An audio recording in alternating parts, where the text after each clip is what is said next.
السلام علیکم، زه یم ریحان. تاسو ګورئ ټکنیکل ریحان چینل. ملګرو، یو ځل بیا له یوې خوندورې ویډیو سره چې تاسو به اوس سوشل میډیا باندې کتلي وي چې ډیپ سیک نوی سایټ راوتلی دی چې د چاټ جی پی ټي سره مکمل ډول مقابله کوي. ملګرو، تاسو ته ټول معلومات سټیپ بای سټیپ درکوم چې چاټ جی پی ټي یو ښه دی او که ډیپ سیک ښه دی. نو دغه معلومات به تاسو ماته راکوئ او د دې ترمنځ دواړو ترمنځ مقابله ده د امریکا او د چین. چاټ جی پی ټي امریکا او ډیپ سیک چین. دې ترمنځ مسابقه ده. تاسو به ماته وایئ چې کوم یو ښه دی. په کمنټ کې به راته وایئ چې چاټ جی پی ټي یا ډیپ سیک. نو تاسو کتلی شئ چاټ جی پی ټي چې دا یو امریکایي جوړ کړی دی چې اوفن الا شرکت دی، صحیح ده ملګرو. او ډیپ سیک چې دی دا یو چینایي جوړ کړی دی، صحیح ده ملګرو. همدغه دوه کسانو ترمنځ مقابله ده. نو تاسو به ماته په کمنټ کې وایئ چې یا ډیپ سیک ښه دی یا چاټ جی پی ټي ښه دی. نو زه درته مکمل معلومات درکوم او په اخر کې درته دا هم وایم چې اوس کوم یو صحیح شو. نو زه درته ټول سټیپ بای سټیپ معلومات درکوم. اول درته راځم چاټ جی پی ټي ته. چاټ جی پی ټي چې دی دا کومه شرکت دی، دا اوفن آل شرکت لخوا جوړ شوی دی چې د ارتفیکل مصنوعي ذهنیت پر بنسټ جوړ دی، صحیح ده ملګرو. دا د انکلانسینټ او جی پی ټي کرینویټي دا ماډل دی چې فرټ ټرینټ او ټرسفرین ټکنالوژي کاروي چې دا ماشین چې دی لرنینګ زده کړې پرمختللي تخنیکونو څخه ګټه اخلي. یو امریکایي شرکت دی چې اوپن آل په څوم کال کې، په 2015 کال کې د ډسمبر کې دی چې د الیون ماسک، یعنی دغه کس څه نومیږي الیون ماسک، او د دې کمپنۍ مشر هم اوپن آل کمپنۍ مشر هم الیون ماسک دی، صحیح ده ملګرو. همدغه کس چې دی دا څه نومیږي الیون ماسک چې دا چاټ جی پی ټي خلاص کړی دی. سم الټمن او ګریک بروکمن او نورو لخوا تاسیس شو. دې سره نور ملګري چې کوم سم الټمن او ګریک بروکمن لخوا تاسیس شو. دا شرکت مصنوعي ذهنیت په برخه کې څېړنې کوي او مختلف هوښیار ماډلونه جوړوي چې لکه چاټ جی پی ټي، ډیل ای او لکه کوډ ډیکس. نو دغه چاټ جی پی ټي معلوماتو چې په دا ډول جوړ شوی دی او په 2015 کال کې، په 2019 شلم 21 او 22 کال کې سوشل میډیا ته راوتلی دی. او اوس درته د ډیپ سیک مشر چې کوم یو دی، همدغه د ډیپ سیک مشر دی. د معلومات اوس درته درکوم. دغه ډیپ سیک دی دغه یوه چینایي مصنوعي، یعنی په چین کې جوړ شوی دی. څرنګه جوړ شوی دی، کوم هغه نقل وهلی دی همدغه ځای څخه. نو ډیپ سیک یوه چینایي مصنوعي شرکت دی چې په آل ذهنیت کال کې، یعنی لینک ویفټینګ په 2023 کال لخوا تاسیس شو. صرف په 2023 کال کې تاسیس شوی دی، یعنې کار پرې روان شوی دی. دې شرکت موخه پرمختللو ژبه ماډلونو جوړه دی چې په ټوله نړۍ کې یې د پام وړ شهرت ترلاسه کړی.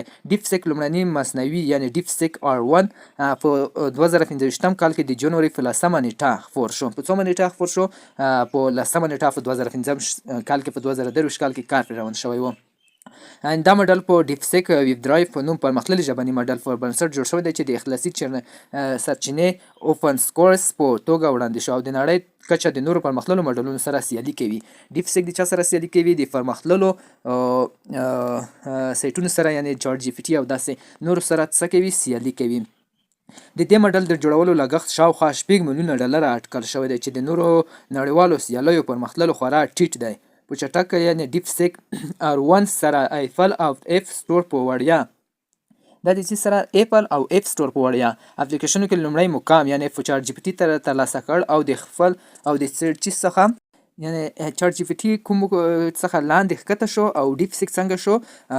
راپورته شو. یعنې ډیپ سیک څو مقام لري؟ لومړی مقام لري، یعنې پورته پوره غوټ شو. د دې پرمختګونو سره د ډیپ سیک مصنوعي ذهنیت پر موخه کې د پام وړ پرمختګونه کړي او د ټکنالوژۍ په نړۍ کې یې د پام وړ اغېز ښودلی دی. یعنې چاټ جی پی ټي اوس له ډېرو هغه سره سیالي کوي، لکه چاټ جی پی ټي شو، همدا ډول نور سایټونه شول. نو اوس په مقام لري په سوشل میډیا باندې ډیپ سیک. نو ډیپ سیک چې لومړی مقام لري، تاسو اوس ښودلی شئ او ماته په کمنټ کې هم ویلی شئ چې همدغه ډیپ سیک اوس ښه شو او که چاټ جی پی ټي ښه شو. نو ملګرو، ډېر کسان پر همدغه ولاړ دي چې نه اوس چاټ جی پی ټي ښه دی. اوس درته د چاټ جی پی ټي یو څو نښانې ښایم، لکه اوس تاسو چاټ جی پی ټي را خلاص کو.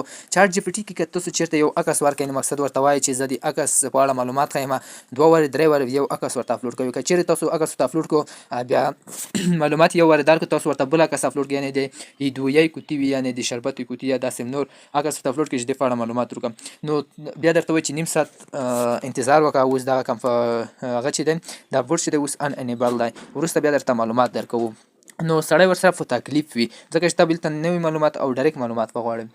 نو ملګرو دغه بیخي زیات کار وړ کله ور انیبل شي ما ډېر وخت لیدلی چې کوم معلومات غواړم کله ور وایي راته ولیکي چې دا اوس انیبل دی مقصد اوس کار نه کوي دغه اوس شتون نه لري نو ملګرو تاسو ته زه بیا ډیپ سیک ښایم چې ډیپ سیک څنګه انسټال کړو او څنګه یې اوپن کړو نو دغه کار چې تاسو ډیپ سیک راخلاصوئ اوس پکې سوشل میډیا باندې او په هغه باندې ټول لومړی مقام لري نو ډیپ سیک به اوس خلاصول یې لږ مشکل وي دلته به ډېرو کسانو ته ایمیل او پاسورډ ورکوي نه به لاګین کېږي د همدغه ویډیو په ډسکرپشن کې به زه لینک درته واچوم اوس به درته بله ویډیو پرې جوړه کړم چې څنګه یې دغه ډیپ سیک اوپن کړو او څنګه یې خلاص کړو څنګه پکې معلومات ترلاسه کړو نو ملګرو تاسو به اوس ماته په کمنټ کې حتما وایئ چې یا ډیپ سیک سم دی یا چاټ جی پی ټي سم دی نو دغه د چاټ جی پی ټي او د ډیپ سیک ترمنځ مقابلې اوس هم روان دي ډیپ سیک اوس تر اوسه پورې خو لومړی مقام لري که بیا چېرته چاټ جی پی ټي اپډیټ رانغی او چاټ جی پی ټي مخته نه شو نو پر همدغه ویډیو په ډسکرپشن کې به لینک هم دی ډیپ سیک د اوپن خلاصولو او تاسو به کمنټ هم راته نو که چینل مې نه وي سبسکرایب کړی چینل سبسکرایب کړئ او ویډیو ته لایک ورکړئ مننه